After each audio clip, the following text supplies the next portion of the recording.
ما طاب لكم من النساء مثنى وثلاث ورباع فإن خفتم ألا تعدلوا فواحدة أو ما ملكت أيمانكم ذلك أدنى ألا تعولوا صدق الله العظيم. اللهم صل على سيدنا محمد وعلى آل سيدنا محمد وبارك وسلم. وَإِنْ خِفْتُمْ اور اگر تم خوف کرو اللہ تقسطوا یہ کہ تم انصاف نہیں کر سکو گے فی الیتامی یتیم لڑکیوں کے بارے میں فانکحوا پس تم نکاح کرو ما طاب لکم جو پسند آئے تم کو من النساء عورتوں میں سے مثنی دو دو وثلاثا اور تین تین ورباع اور چار چار. فإن خفتم پس اگر تم خوف کھاؤ اللہ تعدلوا یہ کہ تم انصاف نہیں کر سکو گے فواحدۃ پس ایک عورت ہی کافی ہے او ما ملکت ایمانکم یا وہ جو مالک ہیں تمہارے داہنے ہاتھ ذالک ادنی اللہ تعولوا یہ بات زیادہ قریب ہے کہ تم ایک طرف جھک نہ پڑو گے. سورۃ النساء کی ابتدا میں اللہ تعالیٰ نے ہمیں تقوی اختیار کرنے کا حکم دیا اور اسی کے ساتھ یہ بھی بتلایا کہ تمام انسانوں کو اللہ تعالیٰ نے ایک جان سے ایک نفس سے پیدا کیا اور پھر اسی ایک جان سے اللہ نے جوڑا بنایا اور پھر اس جوڑے سے اللہ تعالیٰ نے پوری دنیا میں نسل انسانی کو پھیلایا. اور اللہ تعالیٰ نے تقوی اختیار کرنے کے بعد دوسرا حکم جو دیا وہ قرابت داروں کے ساتھ رشتہ داروں کے ساتھ حسن سلوک اختیار کرو اور انسانی حقوق کی جو ادائیگی ہے اس کو اپنانے کا حکم دیا. اور خاص طور پر انسانی حقوق کی ادائیگی میں یتیموں کے حقوق کی حفاظت کی تلقین فرمائی. چنانچہ پرسوں کے درس میں جو ہم نے آیت پڑھی اس میں اللہ تعالیٰ نے یتیموں کے حق کے بارے میں فرمایا کہ تم ان کے مالوں کو بہانے سے ہیلوں سے مت کھاؤ بلکہ جب وہ بالغ ہو جائیں یتیم تو ان کا مال ان کی امانت ان کو واپس کر دو. آج جو ہم نے آیت پڑھی ہے اس آیت کا پچھلی آیت کے ساتھ بڑا واضح ربط ہے کہ پچھلی آیت میں اللہ تعالیٰ نے یتیموں کے حقوق کی بات فرمائی اور ان کی حفاظت کا حکم دیا اور آج یتیم لڑکیوں کے نکاح کا مسئلہ بیان کیا. پچھلی آیت میں یتیم کے مالی حق کو بیان فرمایا کہ تم نے ان کے مال میں خیانت نہیں کرنی ان کے مال کی حفاظت کرنی اور جب وہ بالغ ہو جائیں سمجھدار ہو جائیں تو ان کا مال ان کو پورا واپس کر دو. اور آج کی آیت میں یتیم لڑکیوں کے نکاح کا مسئلہ بیان فرمایا. چنانچہ بخاری اور مسلم اور نسائی اور بہت ساری احادیث کی کتابوں میں یہ حدیث موجود ہے کہ ام المومنین سیدہ عفیفہ کائنات حضرت اماں عائشہ صدیقہ رضی اللہ عنہا سے ان کے بھانجے عروہ بن زبیر رضی اللہ عنہ انہوں نے اس آیت کے بارے میں اماں عائشہ سے پوچھا وَإِنْ خِفْتُمْ أَلَّا تُقْسِطُوا فِي الْيَتَامَى اس کے متعلق دریافت کیا کہ یہ آیت کن کے بارے میں اتری تو حضرت اماں عائشہ نے فرمایا یبن اختی اے میری بہن کے بیٹے یعنی اے میرے بھانجے اللہ تعالیٰ نے یہ آیت یتیم لڑکیوں کے بارے میں نازل فرمائی ہے اور اس کے ذریعے اللہ تعالیٰ نے ان یتیم لڑکیوں کے حقوق کے تحفظ کا حکم دیا ہے. اس لیے کہ نزول قرآن کے زمانے میں بعض اوقات ایسا ہوتا تھا کہ کوئی لڑکی یتیم ہو گئی اور وہ لڑکی صاحب جمال بھی تھی اور صاحب مال بھی تھی. اللہ نے اس کو حسن و جمال بھی عطا کیا اور جب اس کا متولی فوت ہوا اور یہ لڑکی ترکے میں اس کو مال ملا اب اس لڑکی کا جو سرپرست یا متولی بنتا تھا وہ اس کا قریبی رشتہ دار ہوتا تھا چچا زاد بھائی ہو گیا یا تایا زاد بھائی ہو گیا. اب وہ کیا کرتا تھا وہ چاہتا تھا کہ میں اس سے نکاح کر لوں. ایک تو نکاح کے ذریعے مجھے خوبصورت لڑکی مل جائے گی اور دوسری اس کی بدنیت یہ ہوتی تھی کہ اس کا مال سارا کا سارا میرے قبضے میں آ جائے گا۔ تو وہ اس چیز کے لالچ میں ان لوگوں کو ایک تو ان کی حیثیت کے مطابق حق مہر نہیں دیتے تھے، کیونکہ حق مہر کے بھی شریعت نے کیٹیگری بنائی ہے کہ جس خاندان میں جس حیثیت کی لڑکی ہو اسی حیثیت کے مطابق حق مہر ہونا چاہیے۔ ہمارے ہاں یہ بھی ایک رواج ہے، بس جو حق مہر چل رہا ہے 32 روپے، اور پہلے زمانے میں 32 روپے تھا، وہ ہر ایک لڑکی کا تو نہیں تھا۔ خاندان جو اچھا خاندان ہوتا ہے تو اس میں حق مہر بھی اچھا ہوتا ہے، اچھی لڑکی ہو، پڑھی لکھی سمجھدار ہو، اس کا حق مہر اس کے مناسب ہوتا ہے۔ شریعت نے بہت حد درجہ بندی کا خیال رکھا ہے، تو ایک جیسا مہر ہر لڑکی کا نہیں ہوتا۔ اب یہ جو تایا زاد، یہ چچا زاد جب اس کا متولی اور سرپرست بنتا تھا، یہ ان کے ساتھ زیادتی یہ کرتے تھے، ایک تو اس کا سارا مال قبضے میں لے لیا، دوسرا ان کی حیثیت کے مطابق ان کو حق مہر نہیں دیتے تھے، اور تیسرا ظلم کیا کرتے تھے، ان کے ساتھ حسن معاشرت کا سلوک نہیں کرتے تھے، ان کو بڑے برے طریقے سے ستایا جاتا تھا، ایذائیں دیتے تھے، تکلیف دیتے تھے۔ اللہ رب العالمین نے یہ آیت نازل فرمائی اور منع فرما دیا کہ ایسی لڑکیوں کو جب تم پورا مہر ادا نہیں کر سکتے اور تم ان کے ساتھ حسن معاشرت قائم نہیں رکھ سکتے، تم ان کے ساتھ اچھا سلوک روادار نہیں رکھ سکتے، تو پھر ان سے نکاح بھی نہ کرو۔ اللہ تعالیٰ نے فرمایا یہ بات تمہارے لیے ناجائز ہے کہ تم اس طرح یتیم لڑکیوں کے ساتھ زیادتی کرو۔ تو اس لیے اس آیت میں اللہ رب العالمین نے یہ حکم دیا، وَإِنْ خِفْتُمْ، اور اگر تم خوف کرو، اللہ تقسطوا فی الیتامی، یہ کہ تم نہیں انصاف کرو گے یتیموں کے بارے میں۔ اچھا، ایک اور وہ ظلم کرتے تھے، اگر یتیم لڑکی خوبصورت نہیں ہے، اب ان کو پسند نہیں ہوتی تھی لیکن وہ ہوتی تھی مال والی، اب اس یتیم لڑکی کا اگر کہیں اور سے رشتہ آ جاتا تو اس کی شادی میں بھی رکاوٹ ڈالتے تھے۔ کیوں؟ اگر اس کی شادی کر دی تو ظاہر ہے یتیم کا جو مال بنتا ہے، حق بنتا ہے، وہ اس کو وراثت والا اس کو دینا پڑے گا، تو وہ مال دوسرے کے قبضے میں چلا جائے۔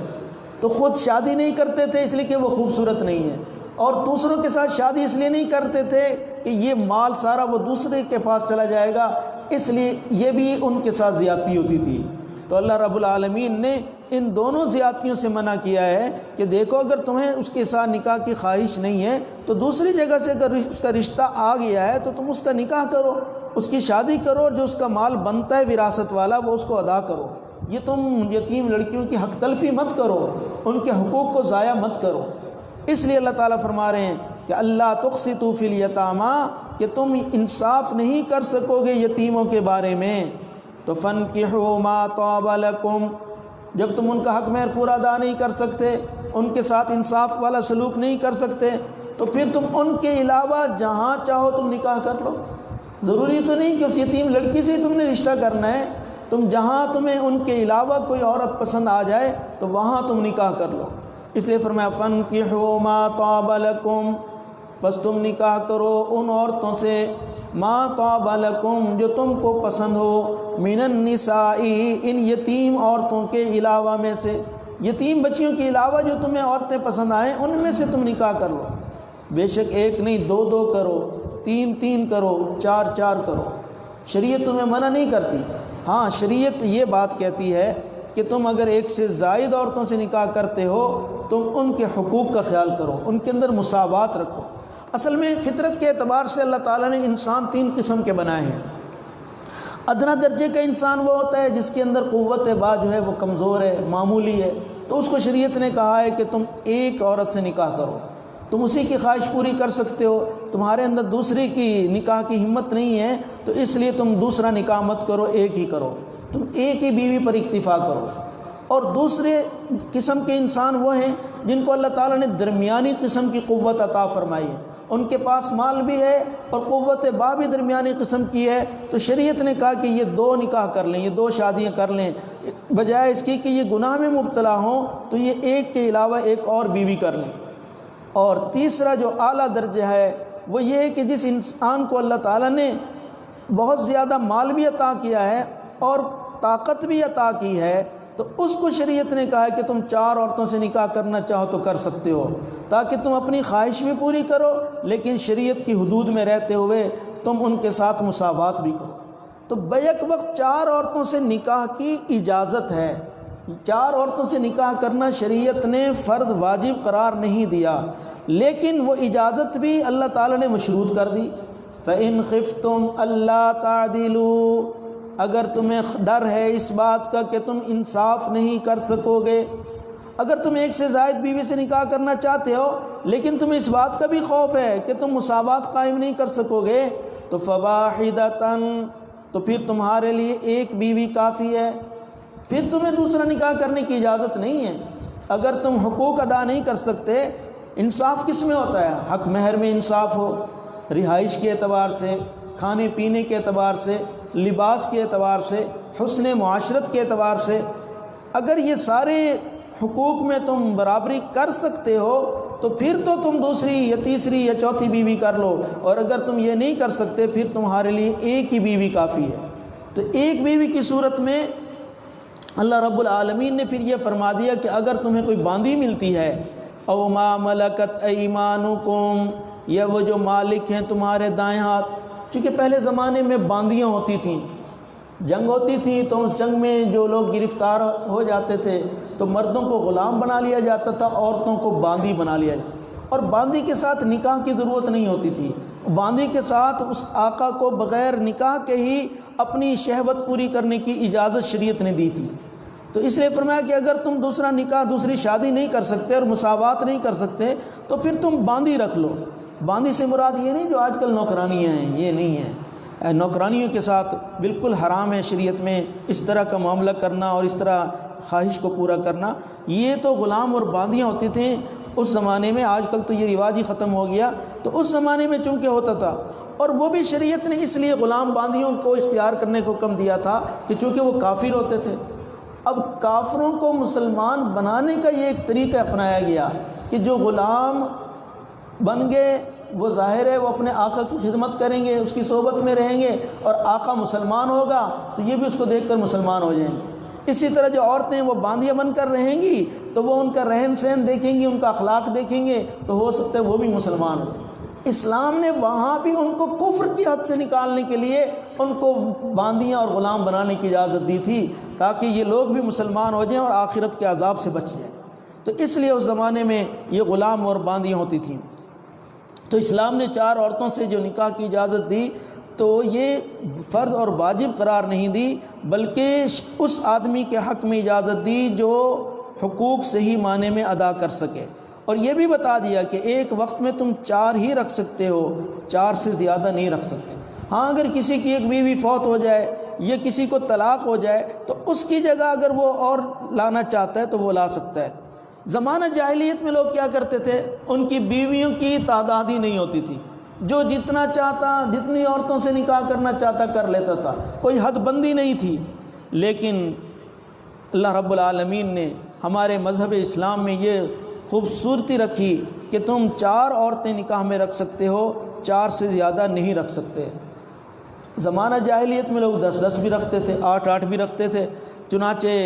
قبیلہ ثقیف کا ایک آدمی تھا، اس کا نام تھا غیلان ثقفی رضی اللہ عنہ۔ یہ پہلے حالت کفر میں تھے، جب یہ مسلمان ہو گئے تو ان کے نکاح میں 10 عورتیں تھیں۔ حضور صلی اللہ علیہ وسلم نے ان کو فرمایا دیکھو تمہارے پاس 10 بیوی ہیں، تم ان میں سے جو تمہیں پسند ہیں ان میں سے 4 رکھ لو، اس لیے کہ اسلام 4 سے زیادہ کی اجازت نہیں دیتا، باقیوں کو آزاد کر دو۔ چونکہ وہ اسلام لا چکے تھے، انہوں نے فوراً اللہ کے نبی کی بات کو مانا اور 4 بیویاں رکھ لیں اور باقی 6 چھوڑ دیں۔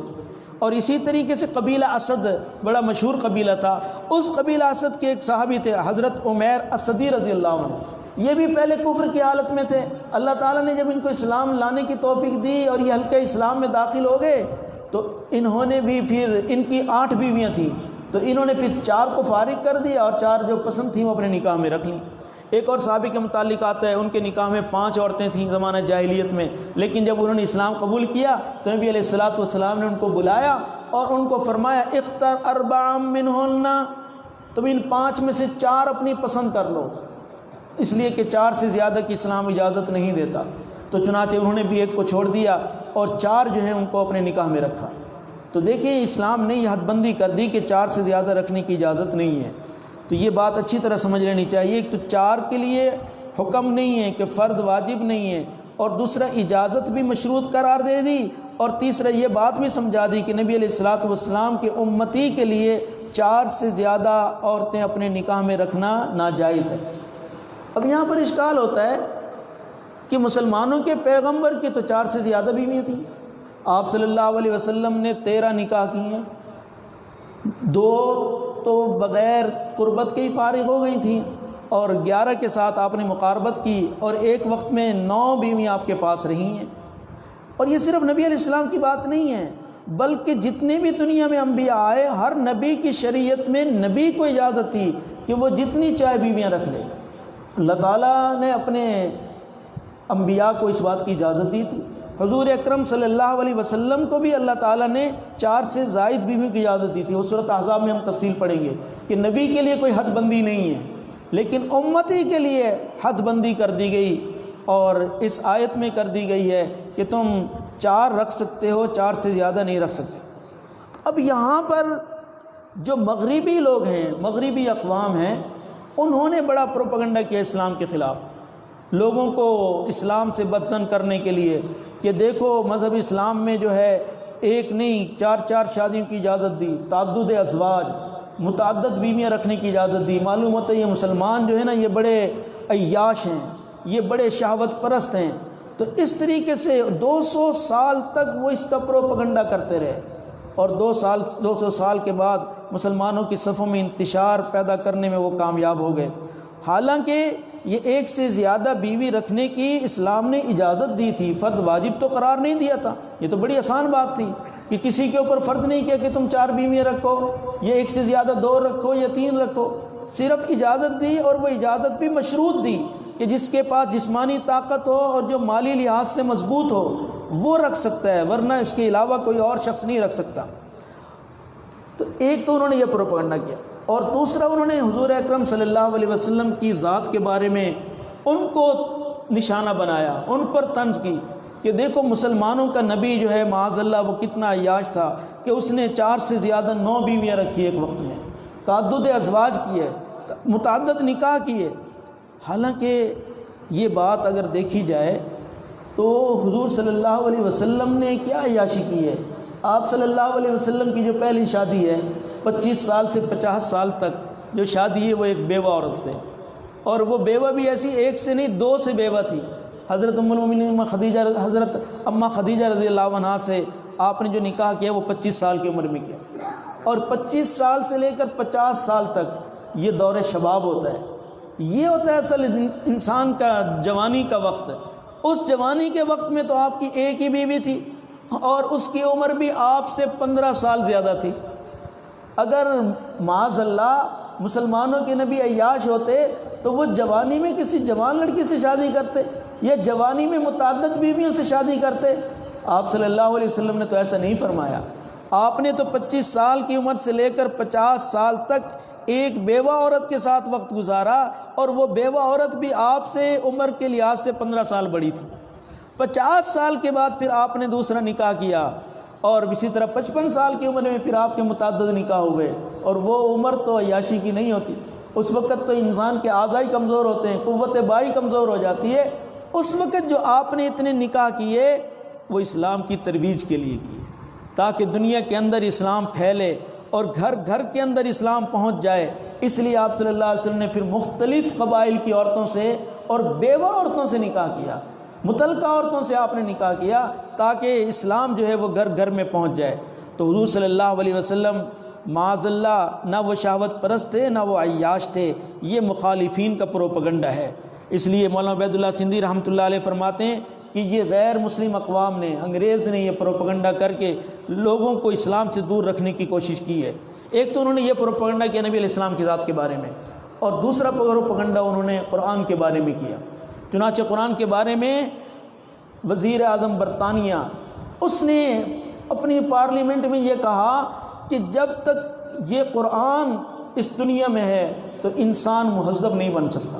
باقاعدہ اس نے قرآن ہاتھ میں لے کر کہا کہ جب تک یہ کتاب دنیا میں موجود ہے تو دنیا کا انسان جو ہے مہذب اور شائستہ نہیں بن سکتا۔ وہ کیوں اس نے کہا؟ پچھلے کسی درس میں یہ بات بتا چکا ہوں، کیونکہ یہ لوگ فحاشی کو پسند کرتے ہیں، عریانی کو پسند کرتے ہیں، بے حیائی کو پسند کرتے ہیں، بدکاری اور زنا کو پسند کرتے ہیں، شراب نوشی کو پسند کرتے ہیں، اور قرآن ان سب چیزوں پر پابندی لگاتا ہے۔ قرآن فحاشی سے منع کرتا ہے، قرآن بے حیائی سے منع کرتا ہے، قرآن زنا سے منع کرتا ہے، بلکہ زنا سے نہیں، زنا کے اسباب سے بھی منع کرتا ہے، ولا تقربوا الزنا، تم زنا کے قریب ہی نہ جاؤ۔ شراب نوشی سے قرآن منع کرتا ہے۔ اس لیے وہ یہ سمجھتے تھے کہ اگر یہ کتاب دنیا میں موجود ہے تو دنیا کے انسان مہذب نہیں ہو سکتے۔ دراصل ان کی تہذیب میں قرآن رکاوٹ تھا، اس لیے انہوں نے یہ بات کہہ دی۔ تو انہوں نے نبی علیہ الصلوۃ والسلام کی ذات پر بھی حملہ کیا اور قرآن پر بھی حملہ کیا۔ یہ دونوں کام جو ہے انگریزوں نے کیے ہیں مسلمانوں انسانوں کو اسلام میں داخل ہونے سے روکنے کے لیے، تاکہ لوگ کثرت سے مسلمان نہ ہو جائیں۔ اور اسی طریقے سے ہندوستان میں بھی ایک یورپی انگریز نے یہ بات کی، حضور اکرم صلی اللہ علیہ وسلم کی اس نے سوانح لکھی، لائف آف دی محمد صلی اللہ علیہ وسلم، اور اس نے بھی اسی طریقے سے حضور صلی اللہ علیہ وسلم کے بارے میں فرمایا کہ انسانیت کی دشمن دو چیزیں ہیں۔ اس نے لکھا اپنی کتاب میں کہ انسانیت کی دشمن دو چیزیں ہیں، ایک کون ہے؟ محمد کا قرآن صلی اللہ علیہ وسلم۔ ایک کہتا ہے محمد کا قرآن دشمن ہے اسلام کا، اور دوسرا کہا تلوار۔ لوگ یہ بھی کہتے ہیں کہ تلوار کے زور پر اسلام پھیرا ہے، یہ بھی دشمنان اسلام نے پروپیگنڈا کیا ہے۔ حضرت مولانا عبید اللہ سندھی رحمۃ اللہ علیہ نے لکھا ہے کہ تیسرا جو حملہ انگریز نے کیا ہے وہ یہ کیا ہے کہ لوگوں کے اندر یہ پروپیگنڈا کیا کہ اسلام جو ہے یہ تلوار کے زور پر پھیلایا گیا۔ یعنی مقصد کیا تھا کہ لوگوں کو جبراً مسلمان کیا گیا ہے، جبری طور پر۔ حالانکہ ہمارا تو قرآن صاف کہہ رہا ہے، پیچھے آپ نے پڑھا ہے 3 پارے کے شروع میں، لا اکراہ فی الدین، دین میں جبر نہیں، آپ کسی کو زبردستی مسلمان نہیں بنا سکتے۔ اور تاریخ عالم گواہ ہے کہ مسلمانوں نے کبھی آج تک کسی کو جبراً مسلمان نہیں بنایا۔ دنیا کے بڑے بڑے حصے میں مسلمانوں کی حکومت رہی ہے اور کئی 100 سال رہی ہے، لیکن آج تک تاریخ میں یہ بات نہیں ہے کہ کسی مسلمان بادشاہ نے کافروں کو جبراً مسلمان بنایا۔ ہاں اسلام کی دعوت ہم نے دی ہے، لیکن جبری طور پر تلوار کے زور پر جو ہے مسلمان نہیں کیا گیا۔ اسلام جو پھیلا ہے وہ اخلاق کے زور پر پھیلا ہے، نبی علیہ الصلوۃ والسلام کے اخلاق سے، صحابہ کرام کے اخلاق سے، تابعین تبع تابعین کے اخلاق سے اسلام پھیلا ہے۔ بر صغیر میں کابل سے لے کر برما تک مسلمانوں کی 800 سال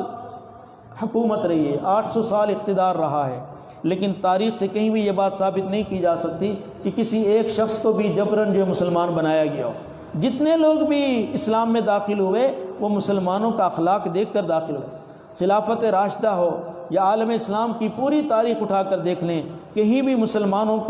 مسلمانوں نے کسی کو جبراً جو ہے مسلمان نہیں بنایا۔ لیکن اس کے برخلاف آپ عیسائیوں کی تاریخ پڑھیں، یہودیوں کی تاریخ پڑھیں، اسپین میں دیکھ لیں کیا ہوا، روسیوں نے کیا کیا، چائنا کیا کر رہا ہے، اور آج تو ہم اپنی آنکھوں سے دیکھ رہے ہیں کہ کافر کس طرح مسلمانوں کو جبراً کافر بنانے کی کوشش کر رہے ہیں۔ یہ مسلمانوں پر جو ظلم اور تشدد ہو رہا ہے کس وجہ سے ہو رہا ہے کہ یہ اپنا مذہب اسلام چھوڑ دیں اور ہمارا مذہب عیسائیت اختیار کر لیں۔ یہود چاہتے ہیں یہ ہمارا مذہب اختیار کر لیں، ہندو چاہتے ہیں یہ ہمارا مذہب اختیار کر لیں۔ اس لیے مسلمانوں پر ظلم اور جبر تو انہوں نے کیا ہے، یہ جبری طور پر مسلمانوں کو ان کے مذہب سے دور کرنا چاہتے ہیں، جبکہ مسلمانوں نے آج تک ایسا نہیں کیا۔ تو یہ بھی ایک پروپیگنڈا ہے جو مسلمانوں کے خلاف اور اسلام کے خلاف کیا گیا۔ حقیقت بات یہ ہے کہ نزول قرآن کے دور میں چونکہ یہ جو قرآن نے کہا او ما ملکت ایمانکم، اگر تم 2 شادیاں نہیں کر سکتے تو تمہارے پاس جو باندیاں ہوں تم ان کے ساتھ اپنی شہوت پوری کر لو۔ تو اس زمانے میں چونکہ باندیاں ہوتی تھیں، غلام ہوتے تھے، اور وہ بھی یہ نہیں کہ ہمارے اسلام نے کیا، اس وقت بین الاقوامی رواج تھا غلام اور باندیوں کا، اور یہ اسلام سے پہلے تھا۔ حضور صلی اللہ علیہ وسلم نے جب جہاد کیا اور جہاد کے دوران جو مرد اور عورتیں قابو آئیں تو ان کے بارے میں 3 طرح کے حکم تھے۔ ایک تو یہ تھا کہ انہیں غلام بنا لیا جائے، ایک تو یہ تھا کہ انہیں قتل کر دیا جائے،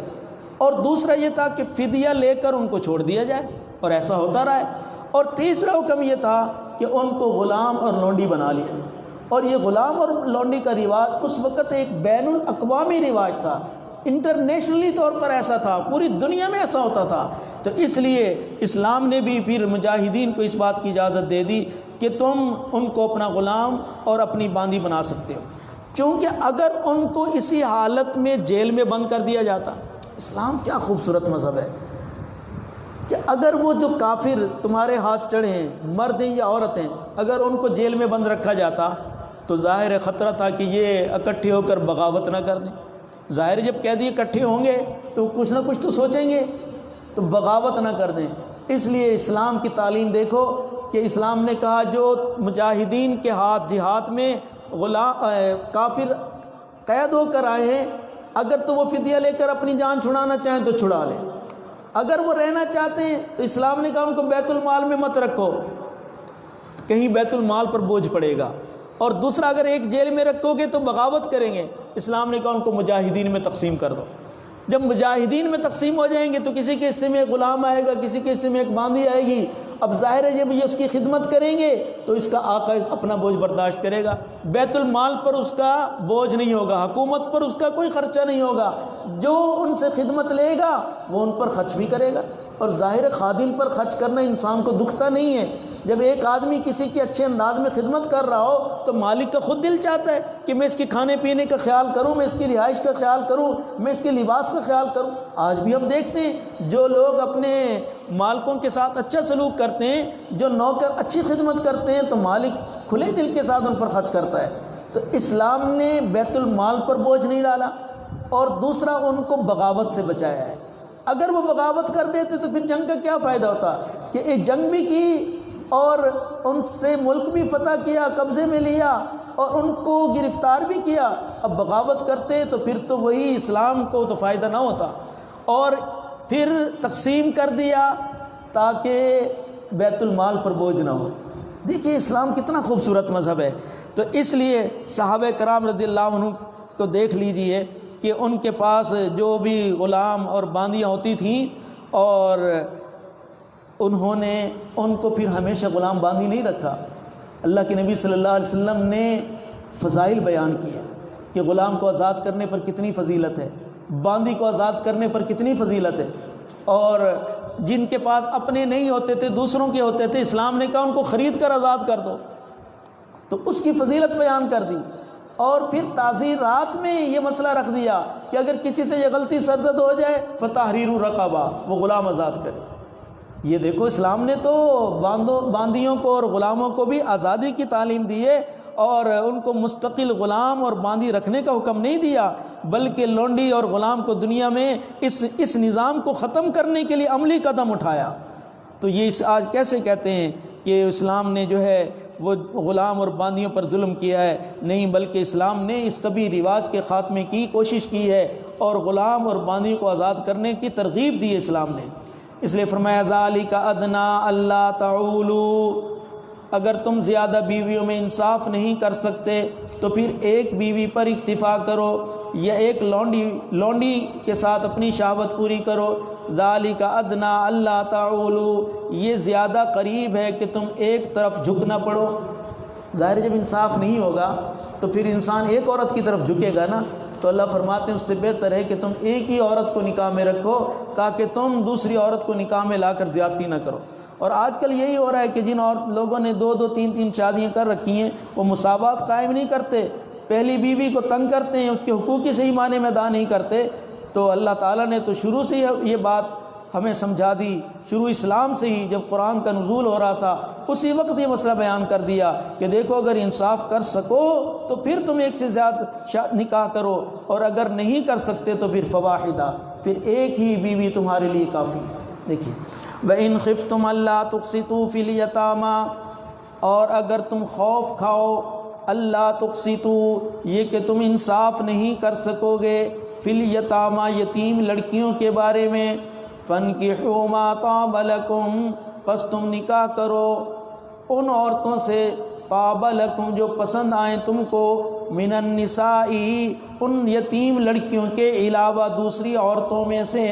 مثنا 2 وثلاثہ اور 3 ورباع اور 4